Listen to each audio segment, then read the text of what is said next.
6. This is microphone test for the cameras. This is mic test. This is mic test. Mic test for the cameras. Mic test. Mic test. This is mic test for the cameras. Mic test. Mic test. This is mic test.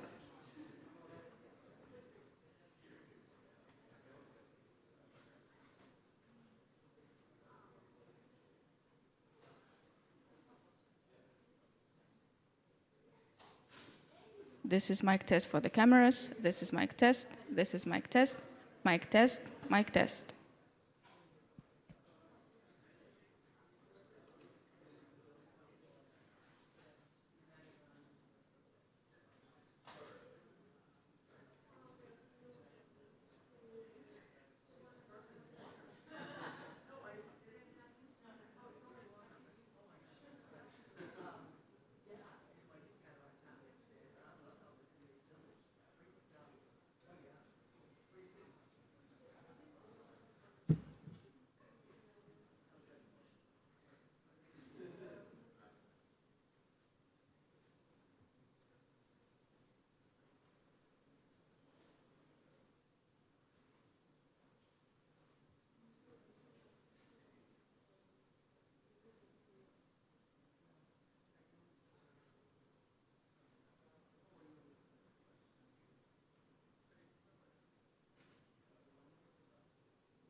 Great. Good morning, everybody. We'll officially start the press conference.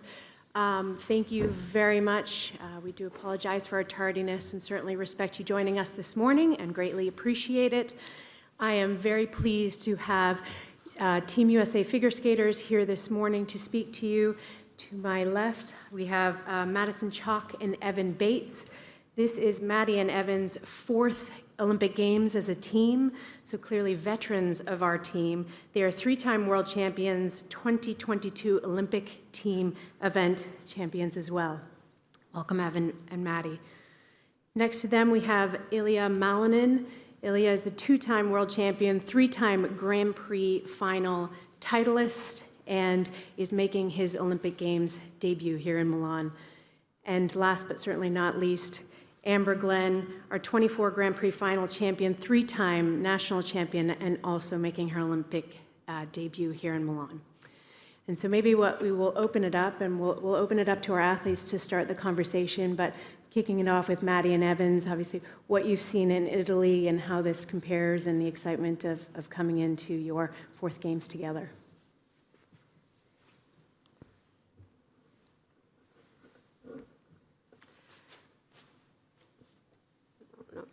Everything about our experience here in Italy has been wonderful so far.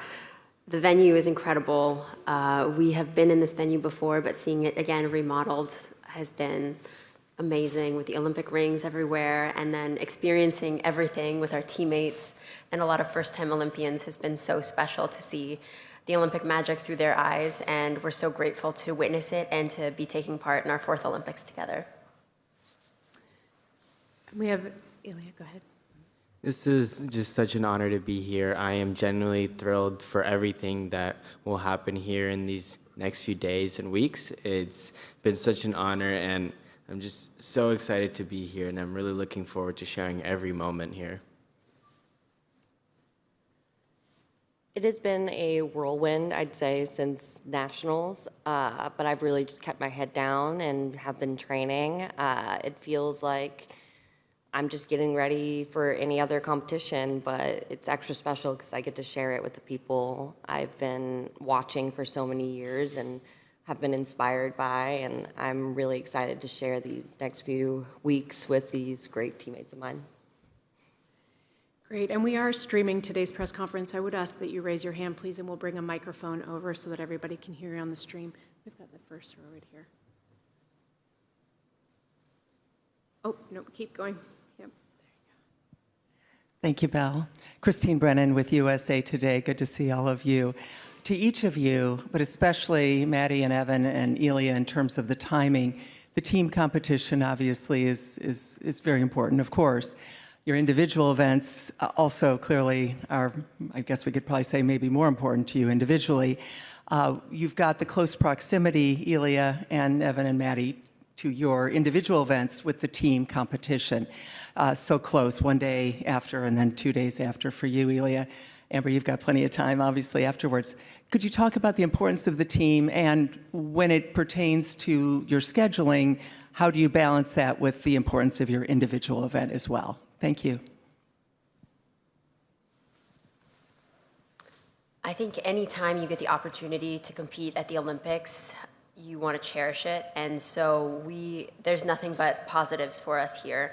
Having the opportunity to take Olympic ice 4 times is something that we're very grateful for and very excited for, and so we really hope that it's as special as we want it to be, and I think there's no reason why it shouldn't be. So we're just very, very excited for the opportunity. Yeah, you said it, Maddie, you said it well. The team event is extremely important to us as well. Of course, individual event, growing up, that was what we all dreamt of because the team event didn't exist until Sochi.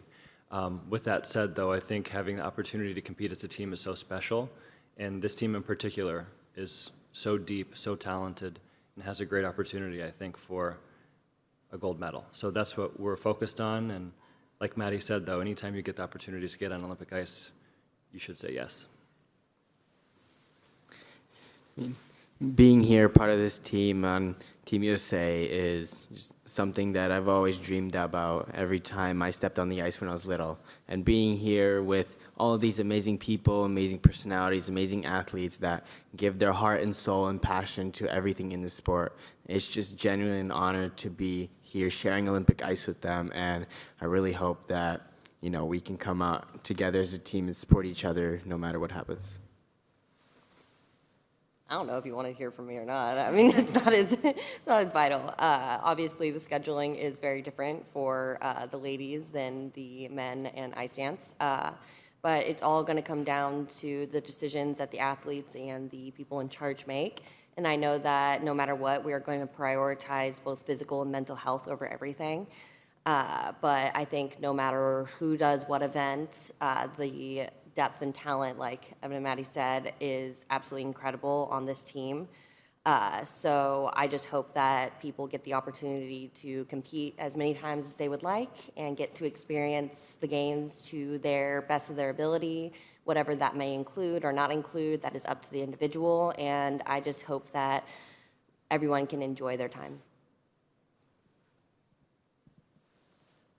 I'm Brian Mann with National Public Radio, NPR. I'm wondering if you guys could talk about how you're feeling emotionally about the opportunity here to compete in an environment that's freer. I mean, 4 years ago, the pandemic was still on. There was also an incredible scandal that stole so much attention away from what was happening on the ice. And I wonder if you're hopeful, excited about the idea that this time it will really be about your performances, not about that other stuff.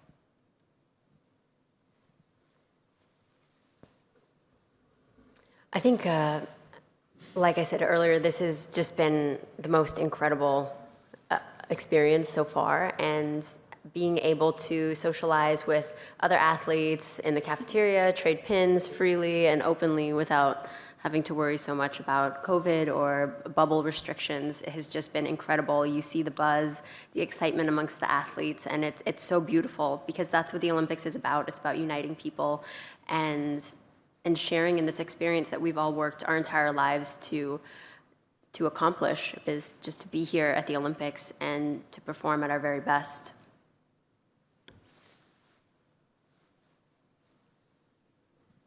Kelly O'Grady with CBS News. It is so exciting to watch this moment of American dominance in figure skating that you are all a part of. Arguably, you guys have a shot at 3 out of 4 gold medals for the U.S. This is a question for all of you. What does it mean to be a part of this very special moment for the USA? And how do you balance the pressure of all of that when you go out there on the ice?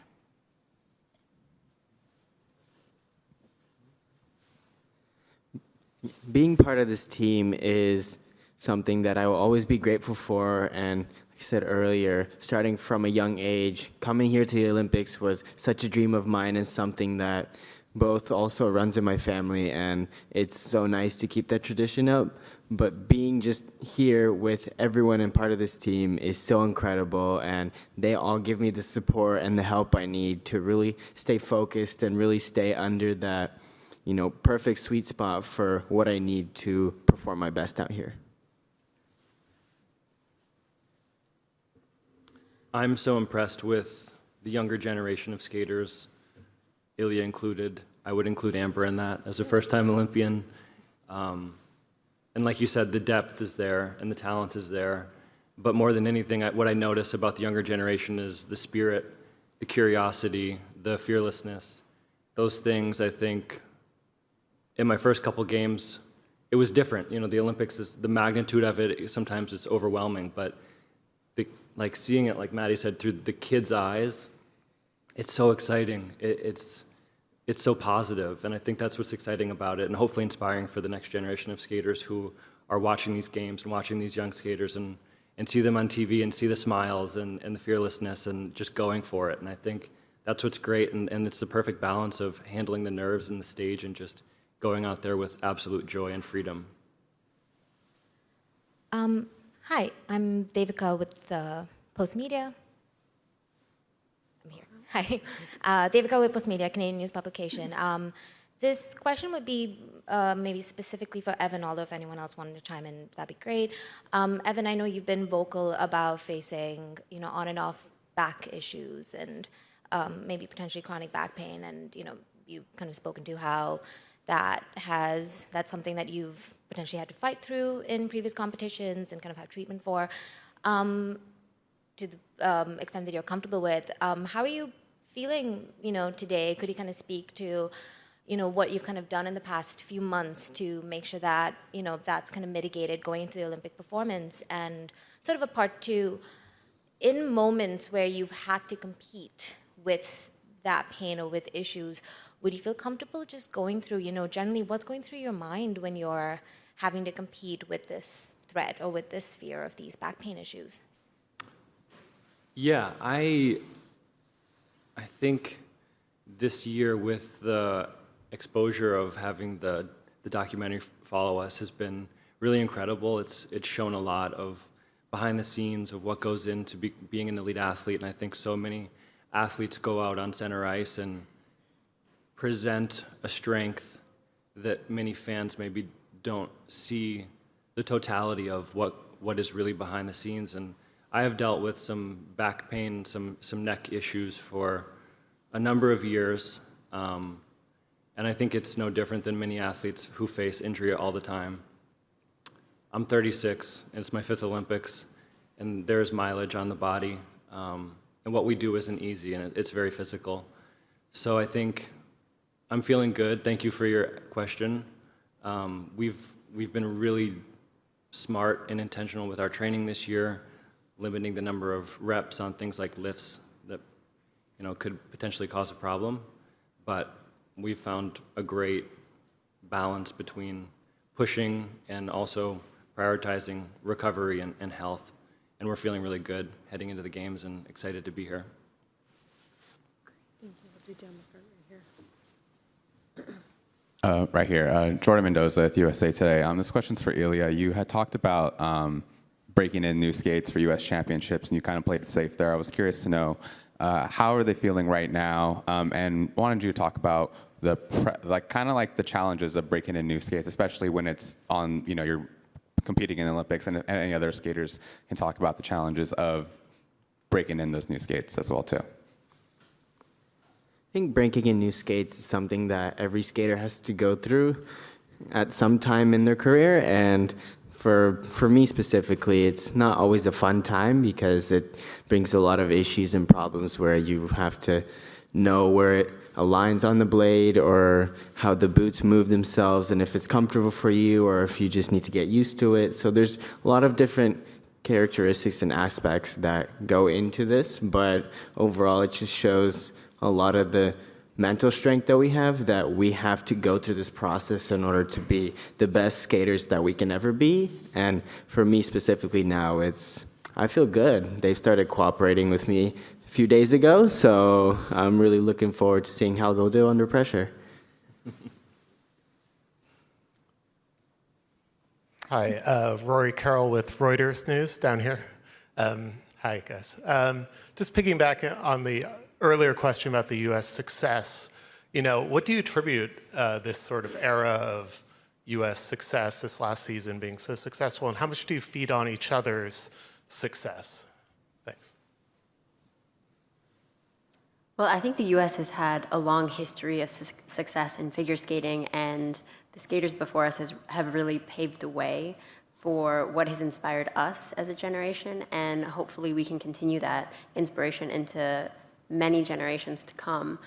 I think there's something so unique and beautiful about skating. It makes it different than any other sport because you really get to see the individuality and the creativity of each athlete. They have the opportunity to reinvent themselves and show a new side of themselves in each program, each season that they compete. And I think it's a really great opportunity for individuality and to just show how beautiful and unique each person is. And through sport, it's the best you can, it's the best sport in my opinion. But shh, don't tell the other sports. Good morning, everybody. Right here, Juliette McCurr with the New York Times. My question is for Maddie and Evan. Can you describe a little bit about what it was like to compete in Beijing with nobody in the stands and no family and friends there, and also kind of tell us about how important it is, or if you, how important it is to have family and friends at an event this big? I think in Beijing, by that time, it was February 2022, we had established what a pandemic felt like. We had done a World Championships in a largely empty arena, and as odd as it was, at that point it wasn't new. With that said, coming back to an Olympics, having people here, not having a partition in the dining hall, not having a COVID test every morning, you remember some of the aspects of the Olympics that we lost in Beijing. And it's so nice and it's so wonderful to be back here, like Maddie spoke to. The first couple days, the energy in the village is incredible. The setup is great. People are excited. People are pin trading, maskless, and those things, I think, you know, are an integral part of the Olympic Games. And so we're so grateful for the opportunity in Beijing. It could have been canceled. It could have been delayed, but it wasn't. But we're happy everyone's here again in Milan. And that being said, it's just an incredible opportunity for our families and our friends to be here and share this experience with us. I know so many, like almost all of them wanted to come to Beijing, and when they couldn't, they were sad and we were sad. But now they're all here, and it's so special because they have been such an integral part of our journey and have supported us our entire lives and our entire path to get to this point. So this is as much for them as it is for us, and so it's so nice to be able to share that with them. Hi, this is Halvor Egland from Norwegian TV. I have a question for Amber. You've kind of been one of the front figures of the LGBT community, and I think back in 2024, when Trump was elected, you said something, you were heartbroken, something like that. I understand that this might be a tough question to answer, but I will ask it anyway. So how do you feel about Trump's approach towards the LGBT community, and also how does it affect you personally? Yeah, it's been a hard time for the community overall under this administration. It isn't the first time that we've had to come together as a community and try and fight for our human rights. And now especially, it's not just affecting the queer community, but many other communities. And I think that we are able to support each other in a way that we didn't have to before, and because of that, it's made us a lot stronger. I hope I can use my platform and my voice throughout these games to try and encourage people to stay strong in these hard times. I know that a lot of people say, you're just an athlete, like stick to your job, shut up about politics, but politics affect us all. It is something that I will not just be quiet about, because it is something that affects us in our everyday lives. So, of course, there are things that I disagree with, but as a community, we are strong and we support each other, and brighter days are ahead of us. Hi, Ilia. Question for yourself, please. I'm Greg Lafredi from CGTN. Ilia, you come in here to your first Winter Olympics, but you've got a major target on your back as the two-time defending world champion. How are you dealing with that pressure, and is it something that motivates you and encourages you, or is it something that you just have to handle?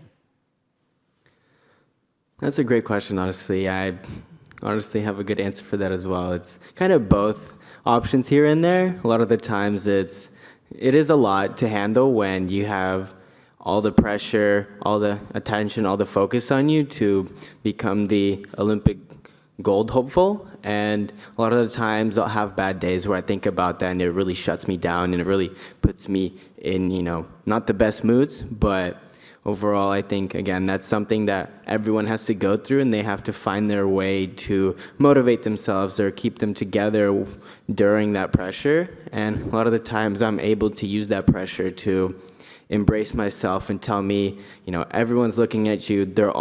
You have all the attention. Now it's your time to go out there and do what you know how to do and put all the trust you have on everything you worked to up to this moment. And it's just something that I will always be grateful for. And I'm honestly thankful for all the pressure and the intention. Tiffany Nguyen with the LA Times. Maddie, I actually wanted to follow up on what you were talking about in terms of like the sport being kind of an individual sport or like a place to show your individuality. I think Justin Dillon was talking about how one of the strengths of USA figure skating right now is actually like the collaboration, and that's kind of one of the reasons why you guys have been so strong top to bottom. So I was wondering how you have seen that spirit of collaboration show up in a sport that also celebrates kind of individuality, and how, not only for you, Maddie, but all of you, how you think you're strengthened by collaboration with your teammates. Well, I think that's what's beautiful about the figure skating team is we genuinely love and care for each other very deeply and want to see one another succeed to the highest potential that we all have. And I think that just comes from supporting one another. We support each other to help us all achieve our dreams and our goals. And like I said, skating is beautiful because of that. It brings us together and it highlights our individuality. And when we support each other, we just are able to show our best selves when we step onto the ice. Hi there, Jen from NBC News. For Ilia and Amber, this is obviously your first Olympics. You're no stranger to the high stakes competition. Does this feel different? When you got here, when you were on Olympic ice practicing, does this feel different? And what are you most looking forward to outside of the actual competition? Like Evan said, he was talking about pin trading and how fun it is. I mean, this is where you get to experience being with so many other members of Team USA. Coming here to these games, it was, such an inspiration for me to work the hardest I can and really put all the time, all the dedication to really perfect everything I can about my skating leading up to these games.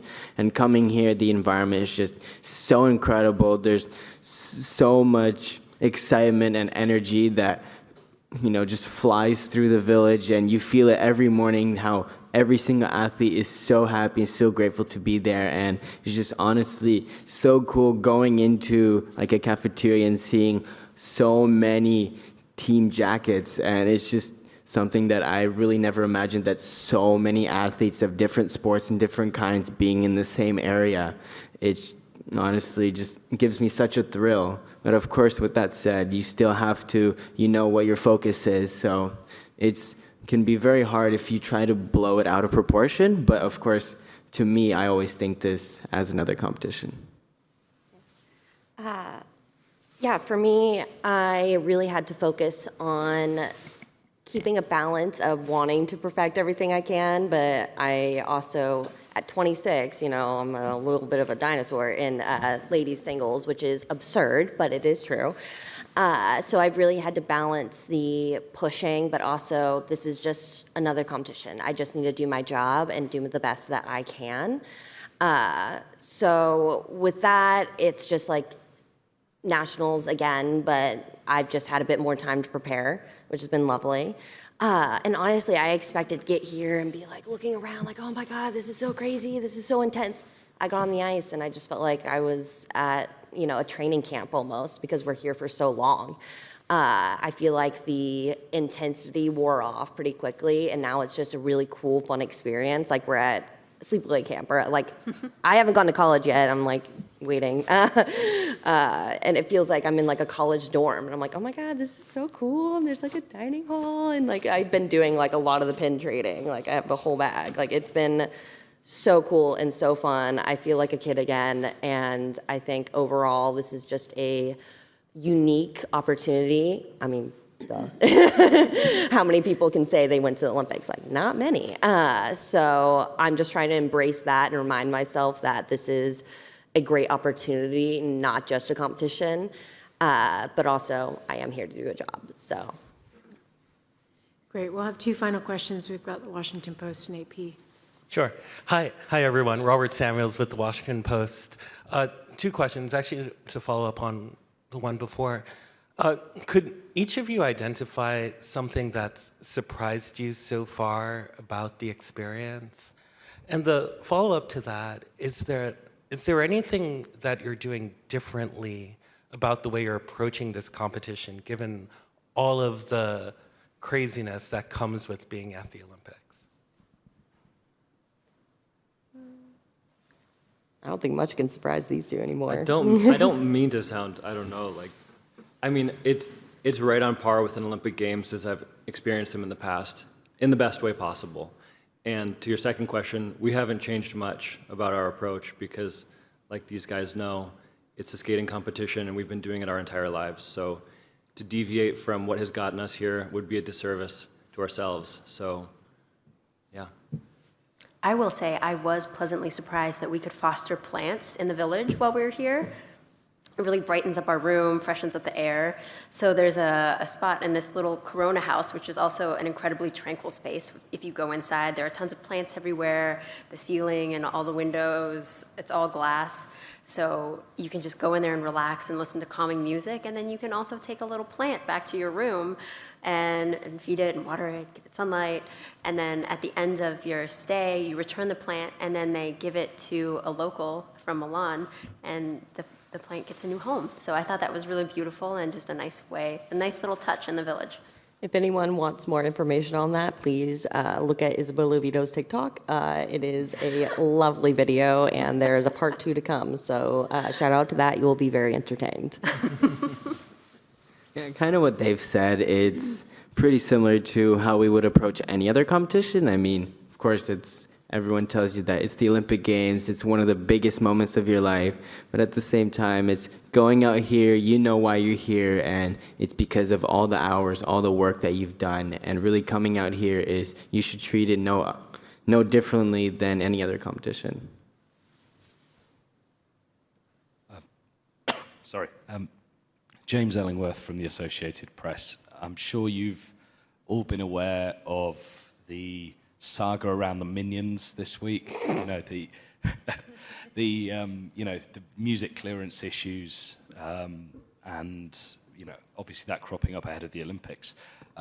How could you talk through perhaps how you and your team work to prevent that kind of situation from arising? Have there ever been any great program ideas you've just had to kind of cast aside, you couldn't go forward with because of rights issues? And is it ever a source of nerves or anxiety that the music could be taken away from you? I've been keeping up to date with this Minion saga. I have been on it. So far, I know he has 3 out of 4 pieces cleared. He's currently in talks with Pharrell Williams, music. I am on this. I told people that they were going to see the Minions at the Olympics, and I don't want to be a liar. So I have been keeping up to date with that. And I also know, I know all the facts. He went on a website called Click and Clear that is an associate with the ISU, but then they said, no, it's not. It's we can't click. We don't know. We have tried our hardest to get everything cleared, do what we can, and honestly, a producer could just decide, never mind, no. We don't have 100,000% control over this is great, this is 100% clear. I think we do our best. I don't know if you guys had any music that wasn't cleared and that you're planning to skate to. But I've honestly just seen from what avenues I have available to me that it is clear, and then I'm just hoping and praying that I don't get an email saying, oh, by the way, they reached out and they said they don't want you to use it. So I think it's been a very strenuous process for many of us, but we have a great team around us that is supposed to kind of handle that, because we have a job to do. We have to go and ice skate. The people around us for me at least, I'm kind of hey, can you deal with that? I'm just going to go and do my job. So for me, I just focus on what I can control and what I can do, and let the people around me handle that kind of stuff. For me, it's something that we kind of all worry about, and for me especially, I like to pick really unique pieces of music that I skate to, and there's a lot of the challenges of whether people will like it, but also is whether you'll be able to skate to it. So I always try to reach out to, whoever's in charge of that decision for music, and, especially I like to reach out to the artist directly and, try that as an option. And most of the time, it usually works out in my favor. And especially this year, everyone was so hopeful and so supportive of this, and they're really excited for me to skate to their piece of music. So of course, as Amber kind of said, you really don't know what you're getting into, but you kind of just have to hope everything works out. Yeah, if I do get a message from Madonna saying she doesn't want me to skate to her music, I mean, I'll just be excited to get a message from Madonna. So, but let's hope that doesn't happen. Great. On that note, thank you very much for joining us. If you stay seated, very shortly we will have our fellow Team USA speed skaters joining you on the podium. Yeah, let's do a group photo.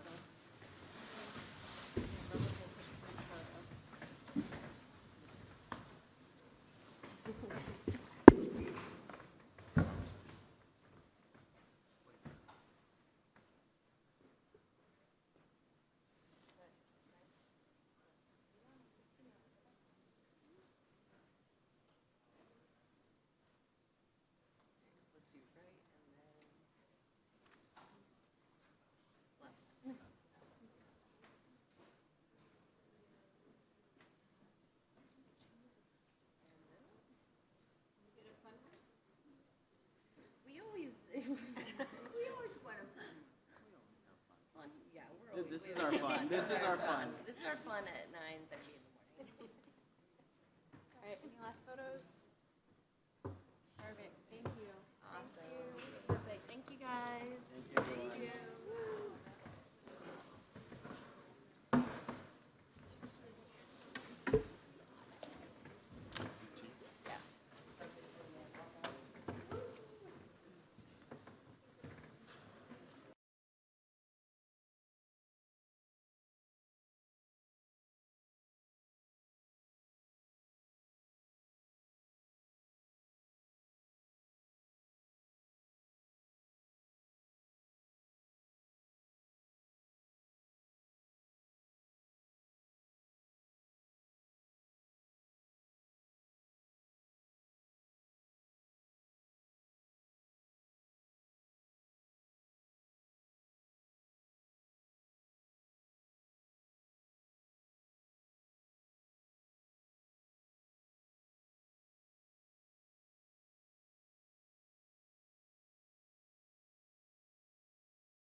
right here. We need another chair. We're just going to share seats. Here, slide these down.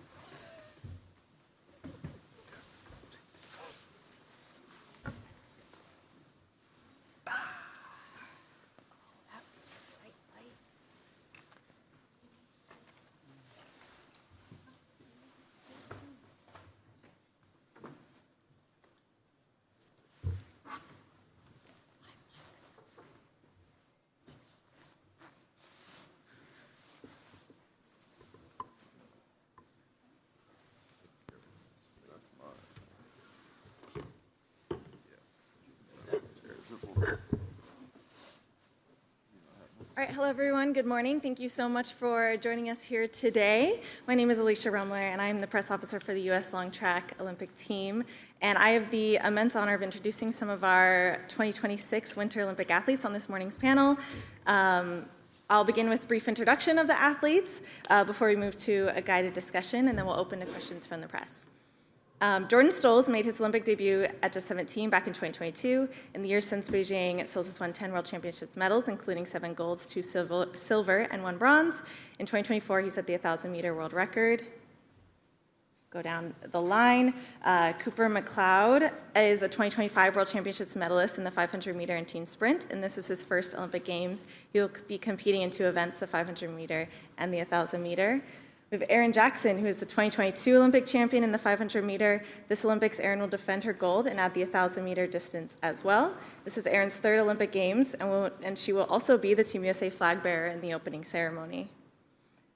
Casey Dawson, Emery Lehman, and Ethan Sepperin make up the U.S. men's team pursuit team. They are 2022 Olympic bronze medalists, and since 2022, they have become world record holders and world champions in the team pursuit.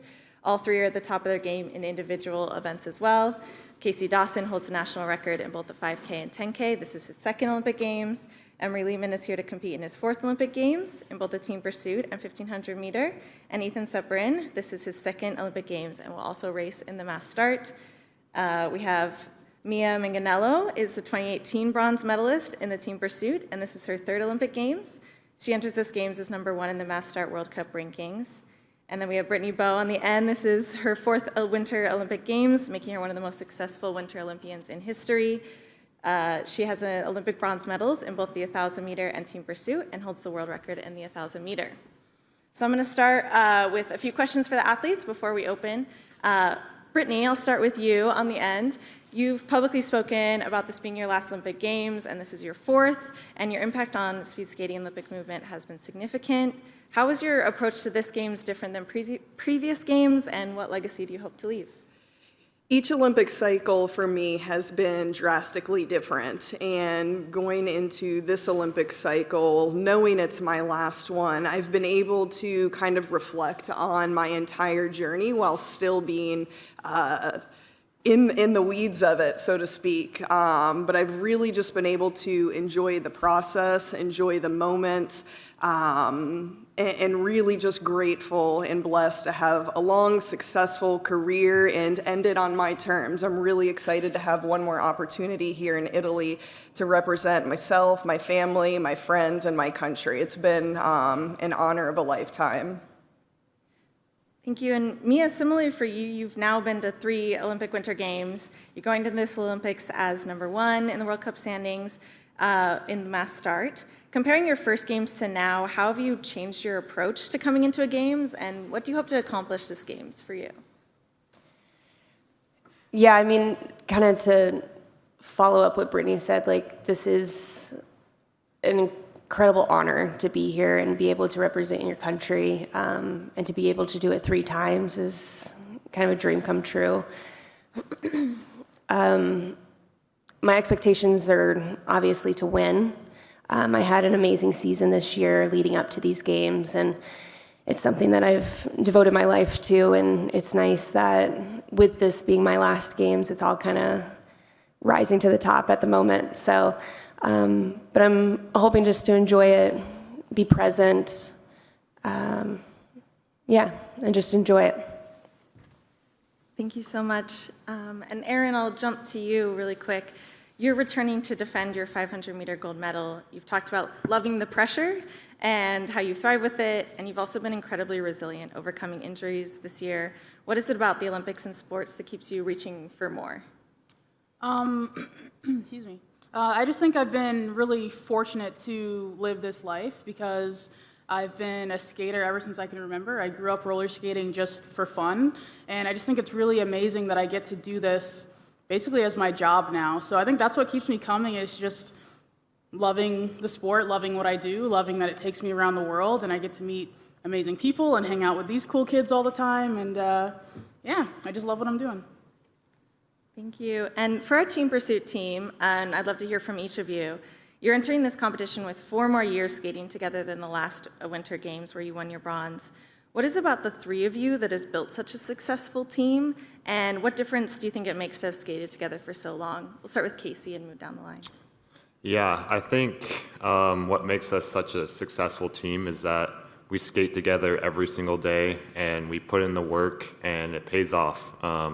You know, we have been the overall World Cup champions for the last 5 years, and we have a World Championship under our belt last season, and also we've broken the world record a couple times, and it's just all because of our dedication to this craft, and I think that's what makes us the best in the world, is that, you know, we are in it to win it every time we step to the line, and we just communicate so well, and we're just like a band of brothers, pretty much. We just roll with it, pretty much.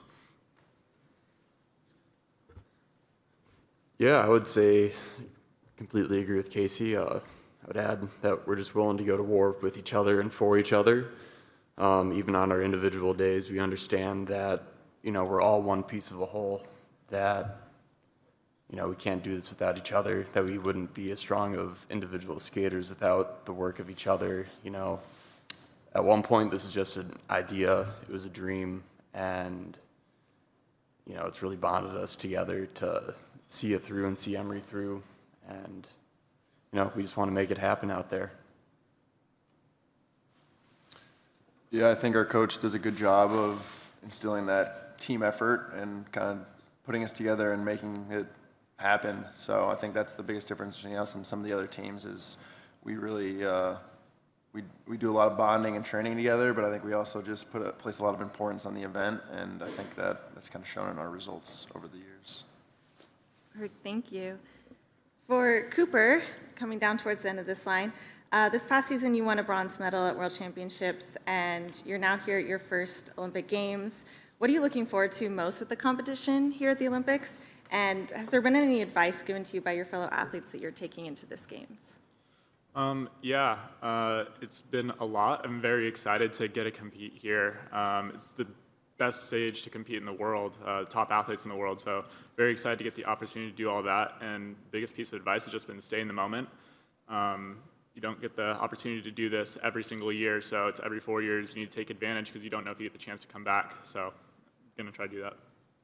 And have you received any advice from your fellow athletes? just stay in the moment. There's a lot of noise going on outside. There's a lot of stuff just around that is just not competing.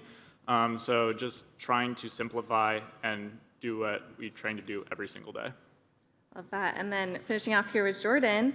Jordan, your first Games was in Beijing. You were one of the youngest Olympians there. Now going into this Games with 4 years of experience and incredible success, what are you doing differently in your approach? Well, it feels nice to be back at the Olympic Games, and I've had 3.5 years, technically 4 years, to prepare for another one.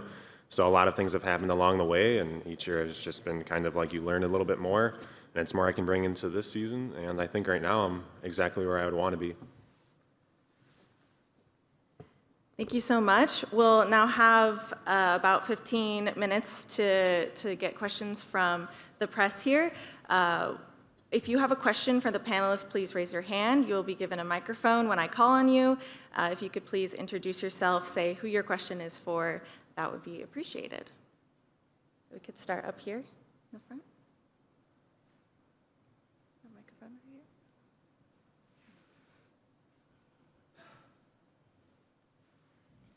Hi, Jen Croto with NBC News. My question is for Aaron. Can you just take us through the moment when you found out you were chosen as the flag bearer and just what that means to you and, it being, another Olympics for you and stuff and just how you're all feeling and just what it means?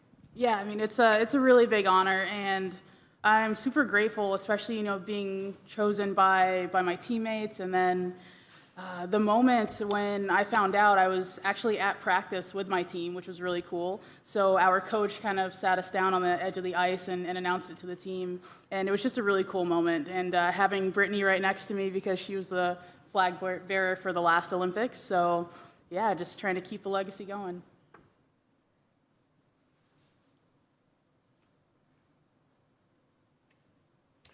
Hello, my name is Vlado Veljanovski, National Television, the Netherlands. I have two questions for Jordan. It's hot in the speed skating arena. What's your opinion about that? That it's hot inside? Yeah. Oh, I think it's fine.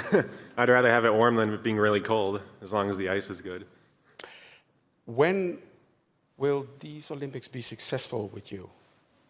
I think if I can have the perfect races, not even perfect, but just what I can do, in the moment and have it be, close to 100%, I'll be happy with that. If something goes wrong, then obviously there's nothing I could have really done about that. But yeah, I'd be happy if it just goes according to the plan and goes well. But how many medals? I would obviously, in the best case scenario, I'd like to have 4 medals. I can't say which color they're going to be. Who's your biggest opponent? The Dutch, the Polish guy, or yourself? Zurich is pretty good. The Polish guy, Yannick Deboo, is pretty good. Yeah, and I guess myself.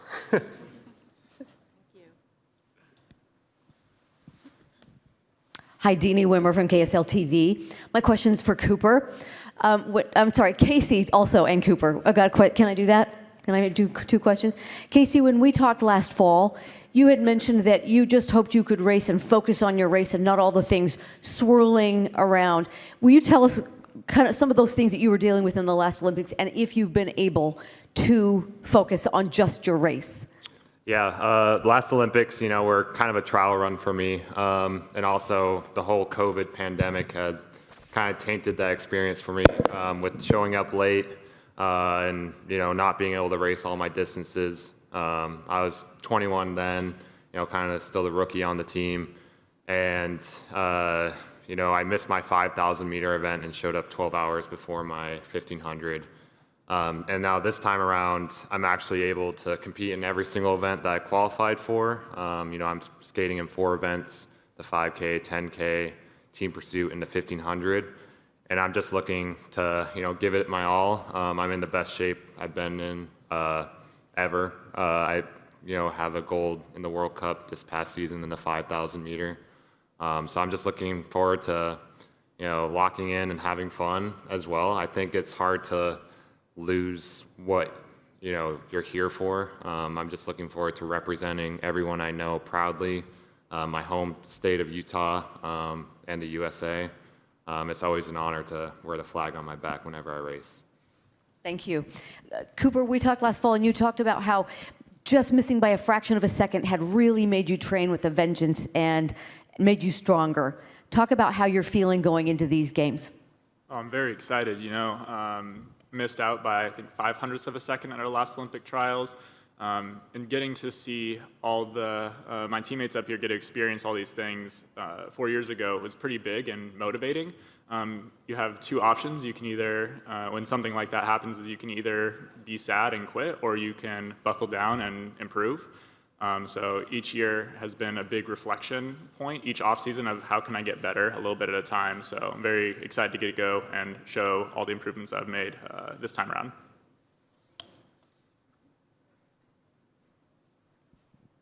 Hi, it's Lisa from the Olympic Information Service. I have a question for both Jordan and Erin. First of all, for Jordan, how do you deal with the pressure of being one of the top favorites for multiple goals here, and how do you kind of hold your nerve? Well, I try not to think about it too much. It's more so like another competition. Once you get to the line, it's the same thing you've been doing for multiple years. So everything around you is just noise, and that's how I try and think about it. And for Erin, I know you've been struggling physically. How are you right now? How are you feeling? Yeah, I'm feeling great. My hamstring is as good as it's been. My back is kind of same old, but I've gotten used to kind of dealing with it, and it's in a pretty good spot right now. So yeah, I'm ready to go. It's going to be exciting having 2 events this time around. It'll be my first time, racing something other than the 500, so I'm ready to go.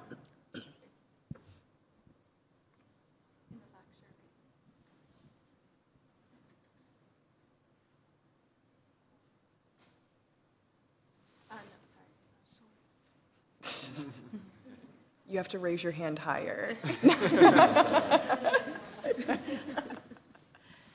Hi, good morning, everybody. I'm Juliette McCurr with the New York Times.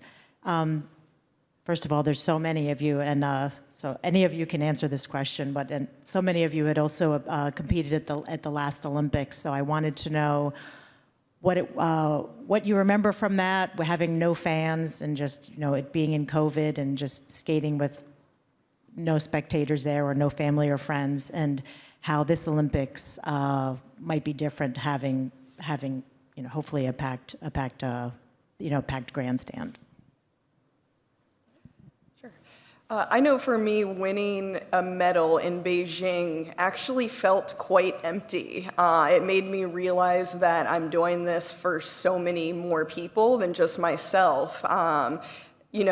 Crossing that finish line and not being able to see your family and your friends and everybody that's been a part of your journey was kind of sad. And I think this time around, just having their energy in the stands is really, really great. And I think that was kind of the same from a lot of athletes. It's like you've accomplished this thing you've been working for all your life, but you don't have the people that you love and care about the most to share it with. And so for me, that's going to be the greatest thing about this Olympics, is getting on the ice for warm-up, for my race, after my race, and seeing all of those people that have been a part of my journey since day one. So, very excited to have family and everybody here because for myself, like my dad was one of my first coaches, and my oldest brother Eric was also one of my first coaches. And so, having people that have been such an essential part to my career and just, well-being, there's no one else I'd rather have to share the experience with, and hopefully, life-changing moments, and just have them be able to experience and see it and live it as well and see it through.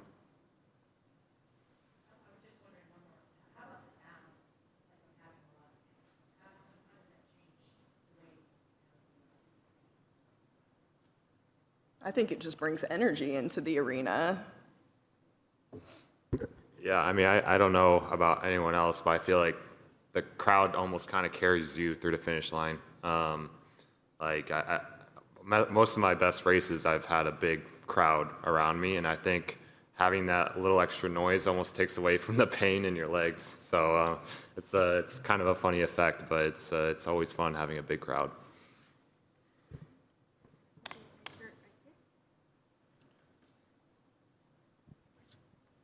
James Ellingworth from the Associated Press.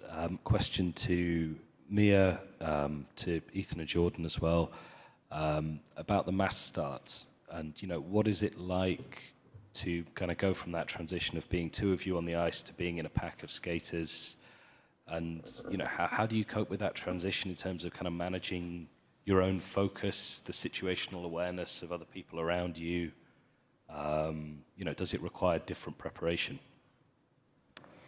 Well, for me, I grew up in inlines alongside Brittany, later Erin Kam.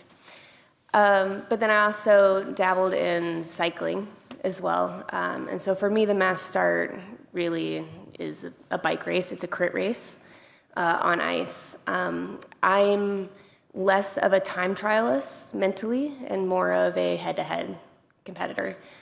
So for me, having my competitor right next to me and being able to see that almost relaxes me.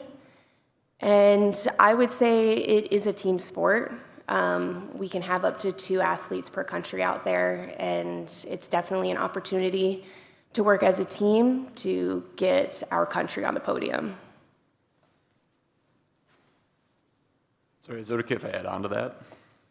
Yeah, actually, I think the mass start is a blast. I mean, I would say me and Jordan probably agree with that because there's so much going on, and growing up in the Midwest, around the Pettit National Ice Center, there were pack races almost every weekend or every other weekend growing up, so pack racing's just like a way of life. A lot of us grew up doing short track as well, and so that's one thing that I would say is a massive development to, you know, being a skater is being well-rounded, being able to skate around other people.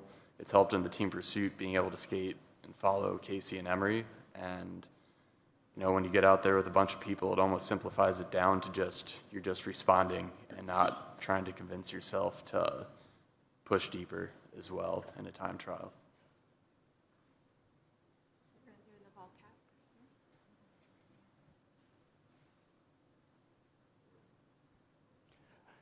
Sean Gregory from Time. Aaron, real quick on the flag bearer.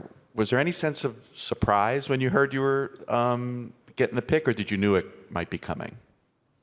Let's see. Well, I knew that I had been nominated by the speed skating group as their nominee, I guess. Say nominee twice.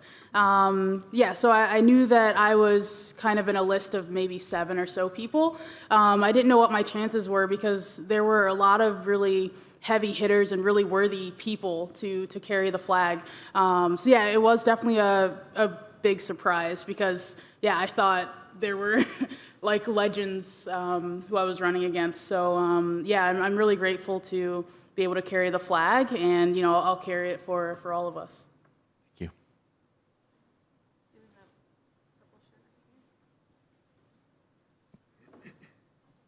Hi, I'm going to stand because I'm sort of hiding back here. I'm Greg Lafrady from CGTN. Aaron, another question about flag bearer. First of all, congratulations on the honor. You've done and accomplished so much in your career already. Your 3rd Olympics.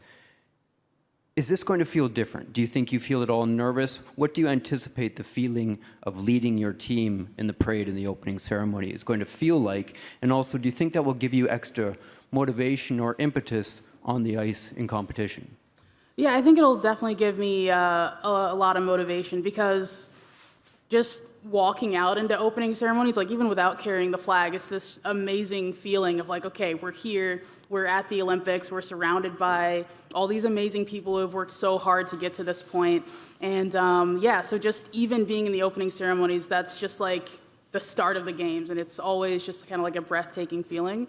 And I think carrying the flag is just going to add to that, and I'm really looking forward to it. Like I said, last time I got to walk beside Brittany while she was carrying it, and even that was amazing, so I'm really looking forward to it.